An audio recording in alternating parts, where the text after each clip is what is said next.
Hello viewers, সবাইকে আমন্ত্রণ Waker footwear presents lifestyle 24-এ জীবনযাপনের নানা খবর নিয়ে সাথে আছি আমি সূচনা হাসান।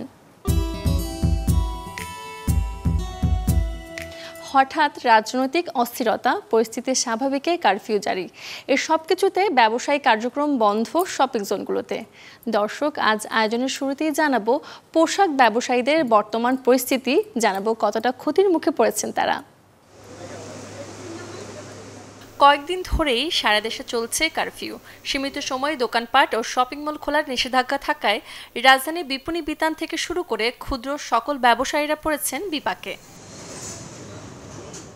দোকান ভাড়া, কর্মচারীর বেতন, কারেন্ট বিল সব মিলিয়ে মাথার উপর এখন খরচের চাপ। এমন অবস্থায় পুঁজি ভেঙে অনেকেই মেটাচ্ছেন এসব খরচা। সেই সাথে ব্যবসায় গুনতে হচ্ছে দ্বিগুণ লোকসান।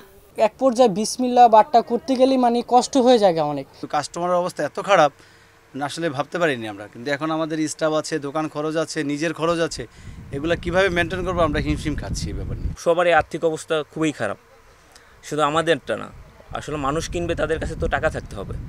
নিরাপত্তার কথা ভেবে খুব প্রয়োজন ছাড়া বাসা থেকে বেরোচ্ছেন না জনসাধারণ। তাই বিভিন্ন মার্কেট জুড়ে দেখা মিলছে ক্রেতা শূন্যতা। রাস্তাঘাটে একটু চলতে ভয় লাগতেছে, মানে একটু আতঙ্কের মধ্যেই আছি। কিন্তু তারপরে এক জায়গা থেকে যেতে আরেক জায়গায় যেতে হবে, তো একটু তাড়াহুড়ো করে জিনিস কিনে বাসায় ফেরার একটা তাড়া আছে। এখনও পরিস্থিতি যতই আমরা ভাবি স্বাভাবিক আছে, তারপরেও মনের ভিতরে যে একটা আতঙ্কটা তো আসলে সবারই কম বেশি রয়ে গেছে। গত বছরের তুলনায় এবছর ঈদকে ঘিরে তেমন ছিল না বিকিকিনির গল্প। তাই আগে থেকেই হতাশার সুর আঁকড়ে ধরেছিল ব্যবসায়ীদের কণ্ঠে। রাস্তাঘাটের স্বাভাবিক যাতায়াত নিশ্চিত করার পাশাপাশি কারফিউ তুলে দেওয়ার কথা জানান বিক্রেতারা। তাহলেই বাড়বে ক্রেতার সমাগম, এমনটাই প্রত্যাশা পোশাক ব্যবসায়ীদের। আমরা চাই যেন দোকানপাট সুস্থভাবে স্বাভাবিকভাবে খোলা থাকে, কাস্টমার আসে, কাস্টমার আসার জন্য যে সুযোগটা প্রয়োজন, যদি প্রশাসন ওইভাবে সুযোগ করে দেয় রাস্তাঘাটে, তাহলে কাস্টমার আগের মতো আসবে। সূচনা হাসান, চ্যানেল 24, ঢাকা। পরিস্থিতিটাই এমন দাঁড়িয়েছে যেন থমকে গেছে জনজীবন। রাস্তায় যেমন বেরোনোই নিষেধাজ্ঞা, তেমনি বন্ধ ইন্টারনেটের ব্যবহার। ধীরে ধীরে এই অবস্থা স্বাভাবিক হলেও এখনও গতি ফেরেনি অনলাইন উদ্যোক্তাদের জীবনে। প্রায় দিন 10 ধরে যে বন্ধ তাদের পণ্য বেচা কেনার অনলাইন প্ল্যাটফর্ম। কালেকশন করে থাকি পৃথিবীর বিভিন্ন দেশ থেকে, এবং আংটিগুলো কিন্তু আমরা নিজেরাই। এভাবেই দর্শকদের সামনে ফেসবুক লাইভে পণ্য উপস্থাপন করেন অনলাইন উদ্যোক্তারা।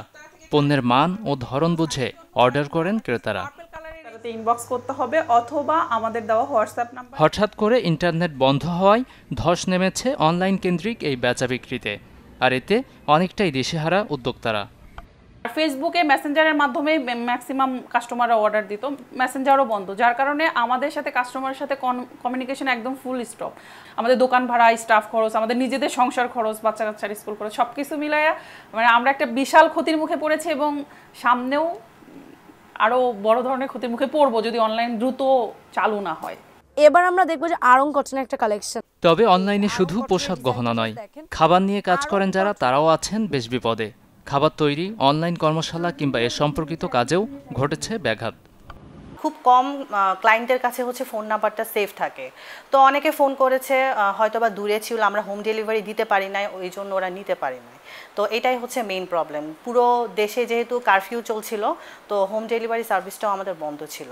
এই কারণে আমরা এটা নিয়ে একটু ভয় আছি যে এটা আমাদের অদূর ভবিষ্যতে যদি এরকম চলতে থাকে তাহলে এটা বন্ধ হয়ে যাওয়ার পসিবিলিটি বেশি আছে। আমরা কাজ করছি নিরাপদ খাদ্য নিয়ে। অনলাইনে মূলত ছবি, ভিডিও আর রিভিউ দেখে পণ্যে আস্থা আনেন ক্রেতারা।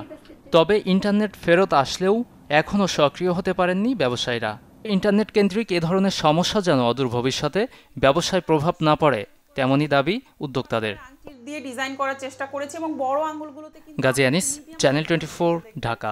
এটা আমরা রূপা দিয়ে ডিজাইন করেছি, আর এগুলো করেছে। পোশাক ব্যবসায়ী, অনলাইন উদ্যোক্তাদের মতোই করুণ অবস্থায় আছেন ক্ষুদ্র ব্যবসায়ীরা, যারা রাস্তার ধারে, ভ্যানে কিংবা ফুটপাতে প্রয়োজনীয় নানা পণ্য ক্রেতাদের হাতে তুলে দেন। তারাও যে সময় পার করছেন উপার্জনহীন। রাজপথে সারি সারি দোকান, কেউ বিক্রি করছেন পরিধেয় কাপড়, কেউ ঘরের নিত্য প্রয়োজনীয় আনুষঙ্গিক, কেউ আবার বসেছেন জুতা কিংবা সাজগোজের জিনিসের পসরা সাজিয়ে। এই অপেক্ষা ক্রেতার জন্য। ক্ষুদ্র ব্যবসায়ীদের বেশিরভাগই আছেন ব্যবসা নিয়ে শঙ্কায়। দিন পেরিয়ে গেলেও শুরু করতে পারছেন না বিক্রি বাট্টা। বেচাকিনি নাই বাবা, বেচাকিনি নাই, রোজের মধ্যে লোক আয় না কেনাকাটা নেই। এখন তো মনে করেন বেচা কিনা ওরকম একটা না, সকাল দিকে ওরকম একটা কাস্টমার উঠে না, সারা দিনে মনে হয় টুকটাক 2-3টা কাস্টমার আছে। এই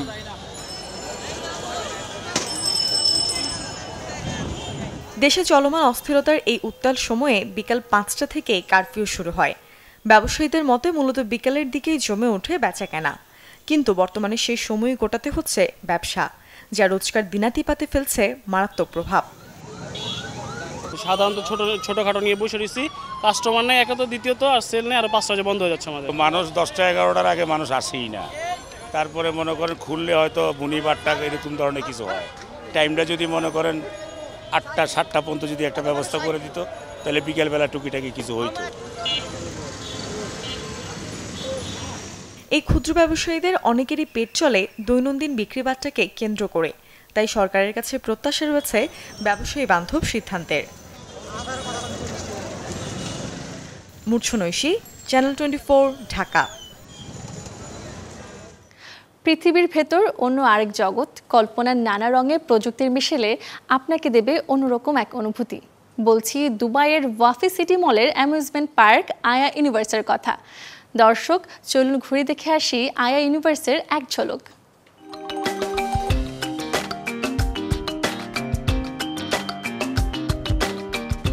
আয়া ইউনিভার্স, ভবিষ্যৎ যাত্রার শুরু এখান থেকেই।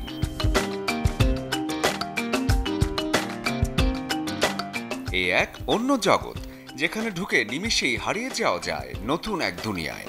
প্রযুক্তি আর কল্পনার মিশেলে তৈরি হয়েছে দুবাইয়ের আয়া ইউনিভার্স।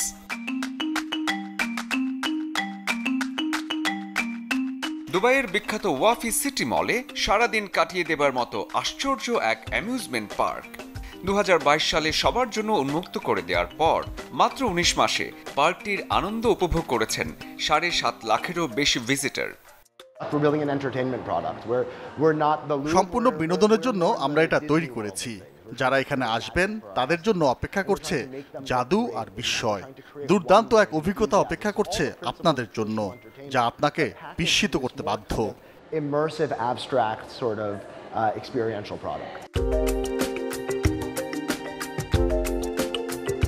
আয়া ইউনিভার্স অনেকটা বিখ্যাত ডিজনি ওয়ার্ল্ডের মতো হলেও ডিজনির চেয়েও আরও প্রাণবন্ত আর ইন্টারেক্টিভ অভিজ্ঞতায় ভরপুর এই পার্ক।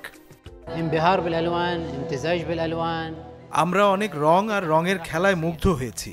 সময় কাটানোর দারুণ এক জায়গা, আর রুমগুলোতে ঢোকা মাত্রই মন ভরে গেছে প্রশান্তিতে। जो है हमारा पहला एक्सपीरियंस है और यहाँ पर जब हम लोग आए तो पहले ऐसे बाहर से लगा नहीं था कि कुछ होगा। এটা আমার প্রথম অভিজ্ঞতা। বাইরে থেকে একদম বোঝার উপায় নেই যে ভিতরে এত চমক অপেক্ষা করছে। একবারের জন্য এখন মনে হচ্ছে না আমরা একটা মলের মধ্যে পার্কে আছি। तो जैसे एंटर होते हो तो एकदम पूरा आप देख सकते हो, पूरा ऐसा लाइटिंग है बनाया, ऐसा लगता नहीं है कि ये मॉल के अंदर बनाया है। মিরর রুম, লাইট শো কিংবা লাইট গ্রাউন্ড, যা সাধারণের ভাবনায় আসার কথা নয়, তেমন সবই আছে আয়া ইউনিভার্সে। 40,000 বর্গফুটের এই পার্কে আছে 12টি আলাদা সেকশন, যা দর্শকদের অন্য মাত্রায় নিয়ে যেতে যথেষ্ট। প্রযুক্তি যেমন হাতের মুঠোয় এনে দিয়েছে দুনিয়াকে, তেমনি কল্পনা আর ভাবনাকে একত্র করে কতটা এগিয়ে যাওয়া যায় তা পরখ করে দেখতে অবশ্যই একবার হলেও ঢু মারতে হবে আয়া ইউনিভার্সে।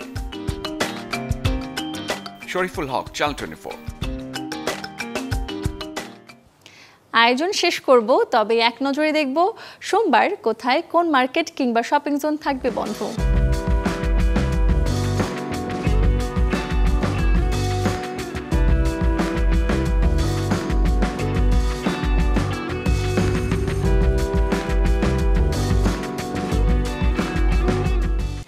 এই ছিল ওয়াকার ফুটওয়্যার প্রেজেন্টস লাইফস্টাইল 24 এর আজকের আয়োজন। জীবনযাপনের নানা খবরের সাথে দেখা হবে আগামীকাল। সে পর্যন্ত সবাই ভালো থাকুন, সুস্থ থাকুন, অবশ্যই চোখ রাখুন চ্যানেল 24 এর পর্দায়।